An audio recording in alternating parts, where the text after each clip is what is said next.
Hey, I'm Kevin. And I'm Sarah, and this is our tiny house in Portland, Oregon.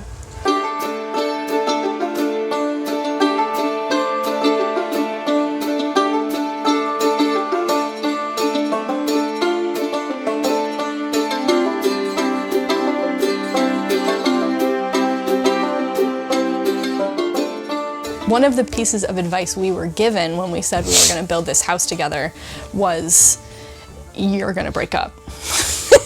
I had multiple people say, like, build a house, lose a spouse, or something to that effect, I think was the phrase. And I can see it's very, very hard.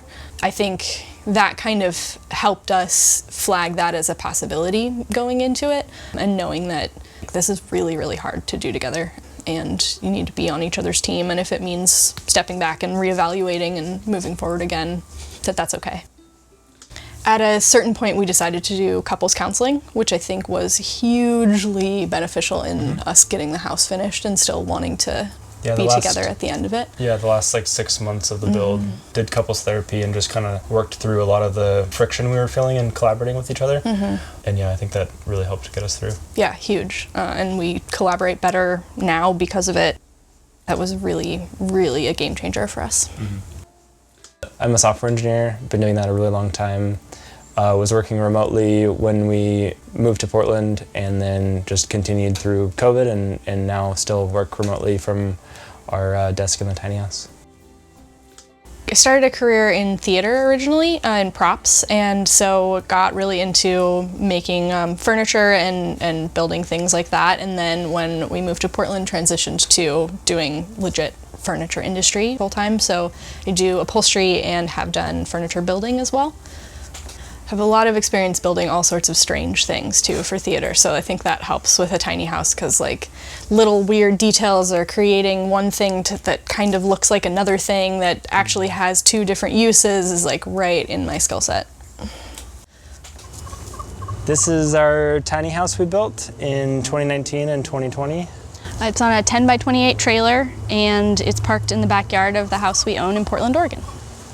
So the tiny house is situated in the backyard of a long half-acre property with the main house in front that we rent. And in between the tiny house and the main house is a really large garden and orchard area, and a couple other plots for other tiny houses.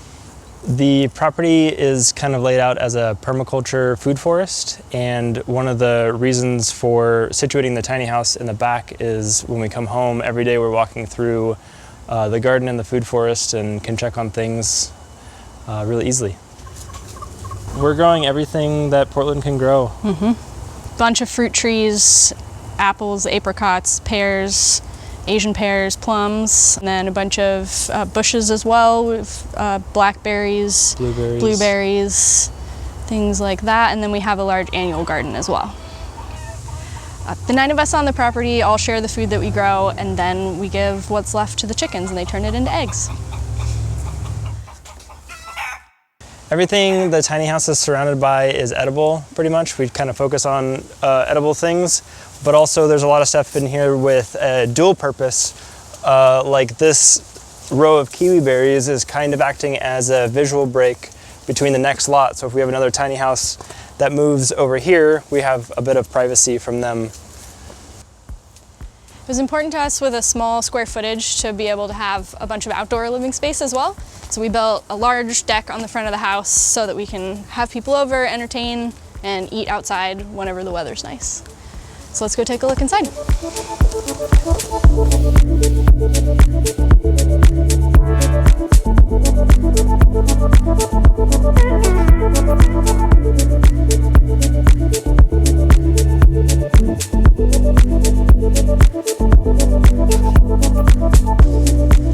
So welcome inside.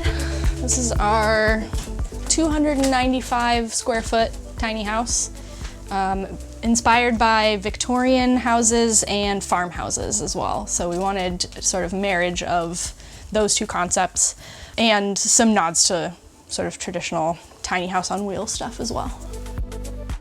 We decided to go with a 10-foot wide trailer to give us a little bit more room in the kitchen area.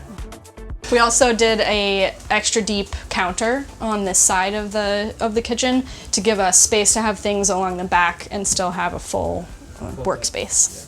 We wanted the kitchen especially to feel very farmhousey, and it was important to both of us that it not feel particularly new, that it already feel really lived in. So like this piece of furniture was really integral in that. We found these old beams that used to be exterior beams and cut them down to make them fit in the size, and then incorporated in a farmhouse sink as well. And with the open shelving, it just makes it feel very farmy, which was really important. We've taken advantage of all the vertical space, and it was important that we had open cabinets so everything is visible and accessible. So anything I need, if I want to weigh out some bread dough or something, I can grab from my scale and grab my favorite book. So we do a lot of traveling, and this is one of the pieces we brought home, and looking forward to adding more pieces like this to the house, but these are from Colombia. We like cooking in all kinds of styles. Gas was really important for using a wok, so that's what this area is for. Nearly a full-size fridge, not sacrificing too much space for what we need. On this side of the kitchen, we've got some of the food storage, and as you can see, we've been using things like the garlic and peppers that we grow as decoration as well. And this bowl of apples is here to be dehydrated. We've been doing a bunch of that with all of the fruit that we have, so we've already got a bunch of apples done, and we'll be doing more with plums and things like that as time goes on. Another part of the sort of farmhouse look is this open shelves with the jars, which was really important to us in the look of the kitchen, to make it so that you can see everything that you have, how much you have of it, but it also is just like so colorful and beautiful to look at. At least a few weeks every summer and winter, Portland gets too hot or too cold, so we have a mini split. And then we've also got a heat recovery ventilator to keep things fresh and breezy. So especially in the winter when everything is closed up and we don't open the windows for a while, that keeps it from getting musty or anything in here. It's really, really useful.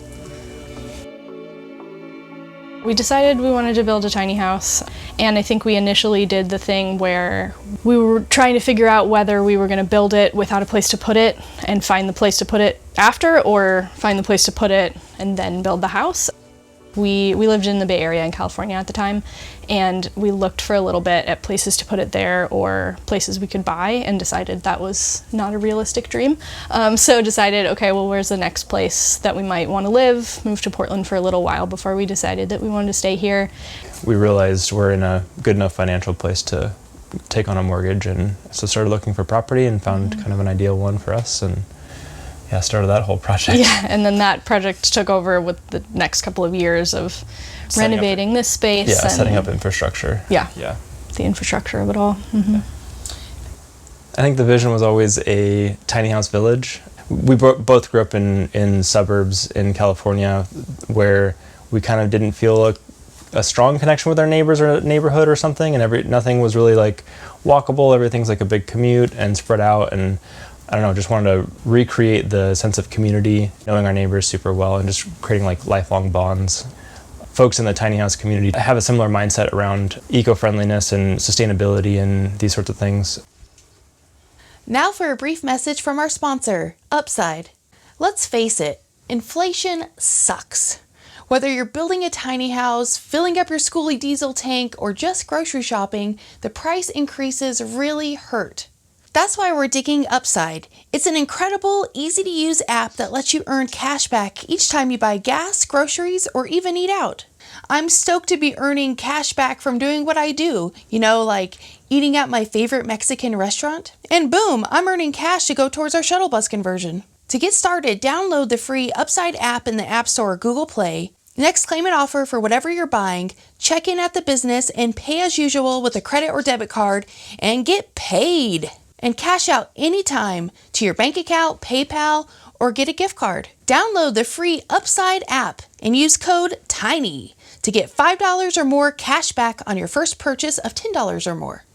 The bathroom door is a place that we could use something reclaimed that we didn't have to worry about the energy efficiency of it. So we were able to choose something really old and funky and interesting instead of the front door where that goes to the outside, and we didn't want to have to worry about the weather and whatnot, so we were able to choose something really fun and old for that. And now let me show you the bathroom. We didn't want the bathroom to feel too cramped, so we bumped out onto the tongue of the trailer. So this is actually the end of the trailer here, and the wall extends onto the tongue. The bathroom was kind of inspired by a greenhouse, so we've got another skylight up here. We've got a composting toilet, standard kind of bucket system. The vanity comes from India. There's another really neat reclaimed space in Portland that we bought that from. The vanity countertop is actually the cutout of the sink from the kitchen, so we were able to maximize the use of that nice wood. The shower is one of my favorite parts. It's kind of an oversized shower for a tiny house. The main house, when we were living in there, I was bumping my elbows a lot, so this is plenty big, nice and open. The tile choice, both on the walls and the floor, were very much inspired by California, where we're from.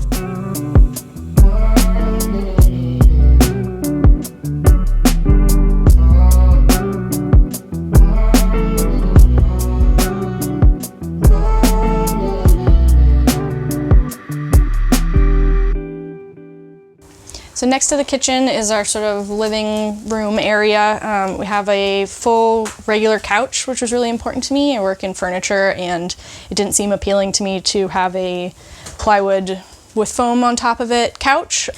And that also hides one of the wheel wells, which is an important problem to solve in tiny home living. So one of them is hiding behind the couch. Another important thing to figure out in a tiny house is where you're going to hide the breaker box, which we do in this wall behind one of the paintings. Feels very much like a safe, but it's just the breaker box. This area is where one of our design inspirations really comes through, I think, which is the phrase cabinet of curiosities. It was really a driving factor in our design, that sort of Victorian cabinet of strange artifacts and travel souvenirs. And so this is a place where you can really see that, like with the bugs and pictures of like old family photos and things like that. I think this really sort of brings that design together. According to our spreadsheet, it's $81,000 was the total, including the trailer, tiny house custom trailer, and then all the materials and labor. And I think a lot of that, I don't remember the exact number, but I think 20 or 30 grand probably in labor costs, just the folks that helped along, and then the stuff that we actually just hired out. We ended up hiring out electrical because we weren't really knowledgeable in that, and that felt scary. Gas, plumbing, tiling the shower, a couple of those projects. Yeah, we both had a lot of experience in small spaces, in doing a lot of travel. We lived in a van for like a month or two. I think because of that comfort and building the house to exactly our needs and our lifestyle, I've been super surprised by the fact that this space has never felt small. It's never felt tiny. It feels like a normal size house in terms of like what I need to do to live comfortably. And that's, super rewarding. We're both really good at being able to have alone time without having to be in separate rooms. Like, we both have nice headphones. And so, when you're like, I need to be alone, just pop in headphones and watch a different TV show. And we're really good at being able to, come together and spend time apart, even when we're sitting on the same couch together. Yep. And I think it very much is not for everyone. And some people need more space. And that's fine. And I think if we had literally only this house and no other space at all, it probably wouldn't work out super well for us. But because we're on this piece of property that has a garage, which is a wood shop, we have another building that's like a sort of rec room sort of vibe, and then we have a huge garden. I think without all that stuff, it would be different. Having that extra space means this isn't our only living space. And then across from the couch is the entryway. So we have this entry closet, which we really wanted to have a place, because it rains so much here, to have coats and things like that, sort of a mud room, but the tiny house version of a mud room. And this is another way that we're hiding the other wheel well. It's all the way tucked under there, but this gives us a space that feels different than the living area to be the entryway.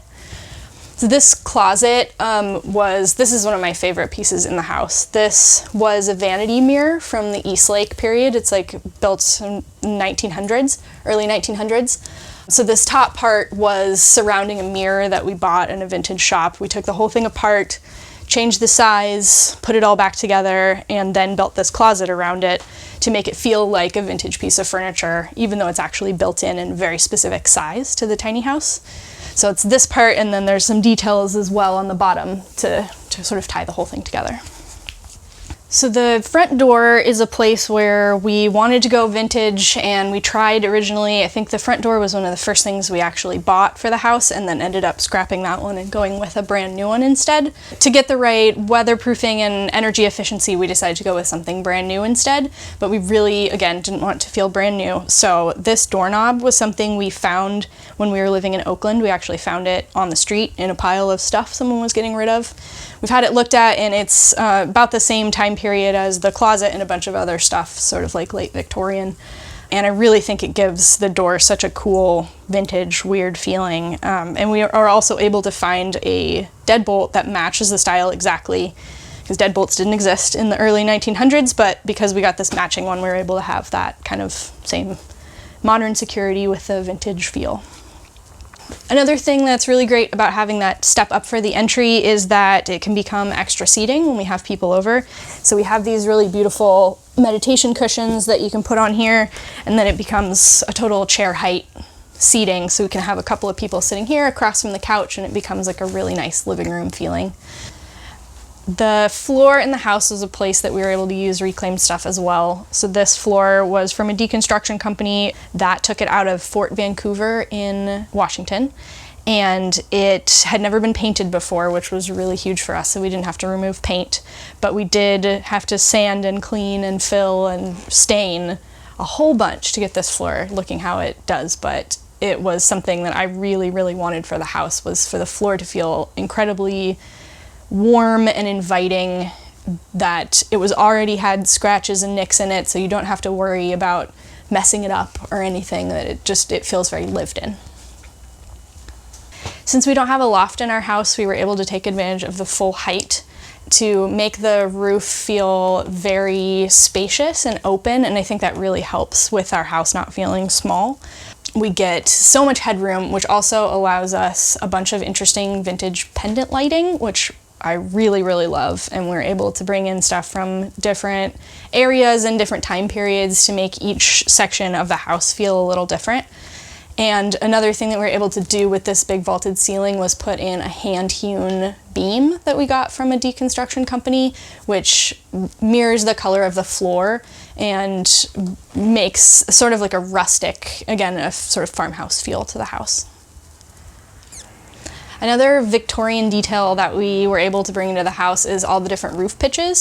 So especially above the front door, having this gable that really invites you into the house from the outside and makes it feel like a big entry area was really important. And then the bedroom has a different roof pitch as well as the bathroom to make it feel like all distinctly different areas of the house. And then the final room in the house is the bedroom. So we're able to use this room for a bunch of different purposes, thanks in large part to the Murphy bed. We don't have to have a dedicated room just for sleeping. We get to put the bed away, and then this room becomes the dining room, the office, a yoga studio, all sorts of stuff when we're not asleep. Over here under the window we have a desk that also doubles as our dining table when it's just the two of us eating here. This is made out of wood from a theater that I used to work at. A friend put that together and gifted it to us, and it's really, really special to me. Then we have the Murphy bed wall also includes a bookshelf that hides all sorts of stuff. It's extra deep, so we're able to have books as well as all kinds of other trinkets and things. With the Murphy bed, we bought the hardware and the plans, but then we built the actual structure to fit in the specific space, which meant that not only with the bed, but we were able to add in these cabinets. Like this one holds the bed pillows, so when we put the bed away, we put the pillows up in there, and then other ones have towels and sheets and things like that in them. So when the bed comes down, there's some little blocks that we put as the feet on that side, and then you just pull the bed down, set them on the blocks. The mattress is not even attached, it just stays in place with weight, and it's super easy to take up and down. That was one of the questions we got a lot when we decided to go with a Murphy bed, was like, oh, you have to make and put away the bed every day, and we've not found it to be a problem at all. It's really, really simple. And then across from the bed is the closet. That was something that I really wanted, was not a tiny closet in the tiny house. It still has a ton of space. It's an old TV cabinet that we repurposed. We actually took the legs off and built in one extra layer to make it a little bit taller and to have a little bit more space to add in some extra drawers. But again, that's like a different type of wood and a different feel to make this room feel like really rustic.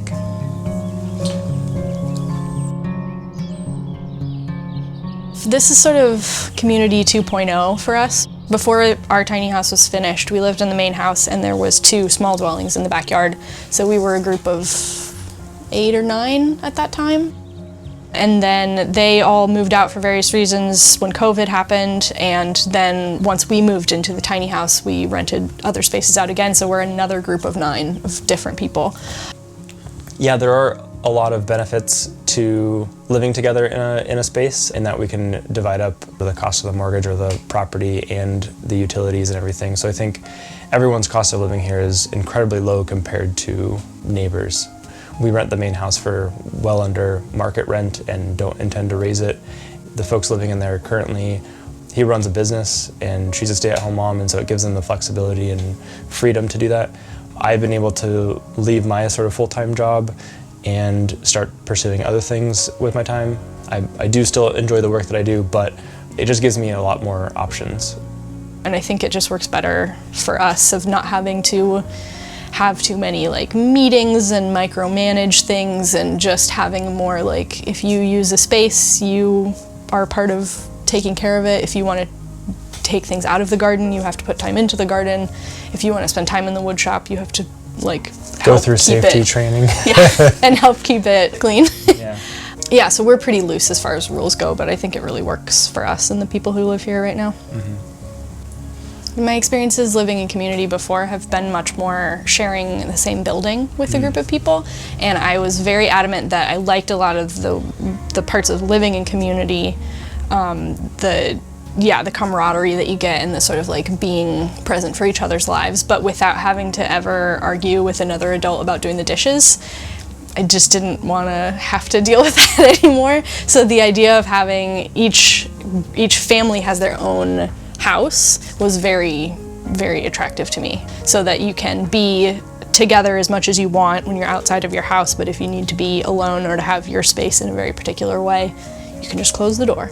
Yeah. And I think that is helpful for maintaining a good balance with everyone. Like, we're all on really good terms, I think, and I think that has a lot to do with it.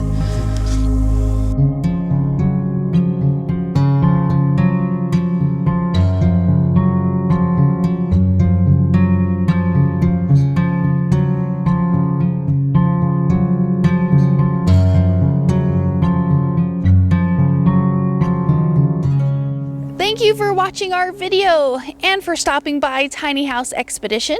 I'm Alexis. And I'm Christian. Don't forget to like, comment, and subscribe.